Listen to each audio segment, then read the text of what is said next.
এই শালবনে আসলে আরেকটা জায়গা দেখতে পারবেন অত্যন্ত সুন্দর, যেটা কিনা সিলেটের লালাখালে অবস্থিত। সেটা তো অনেক ফেমাস একটা জায়গা, বাট এই দিনাজপুর শালবনে আসলে লালাখালের একটা ফিল পাওয়া যায়।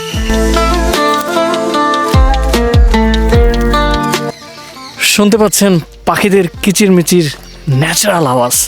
বাট যদি একটা বাঘের দেখা পাওয়া যেত, আমি অ্যাকচুয়ালি ছোটোবেলা থেকে, আমি যখন অনেক ছোটোবেলা থেকে আমি স্বপ্ন দেখতাম যে আমি বাঘ শিকার করব, সিংহ শিকার করব। মানে আমার স্বপ্ন সব বড় বড় প্রাণী, যেমন কুমির, হাতি, জলহস্তি, মানে এক কথায় সব ডেঞ্জারাস যে প্রাণীগুলো রয়েছে সবগুলোকে আমার শিকার করার ইচ্ছা।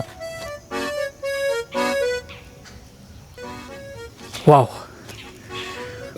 ওই যে সামনে ওখানে অনেক ছোট ছোট গর্ত আছে, মনে হয় সাপ রয়েছে। সো আমার স্বপ্ন এখানে যদি দু চারটা বাঘ চলে আসে, ইনশাল্লাহ আমাকে শিকার করে নিবে।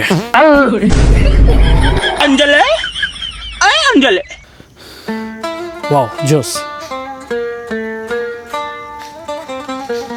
ওই যে ওইদিকে শেষ মাথায় হৃদয় ভাইয়ারা।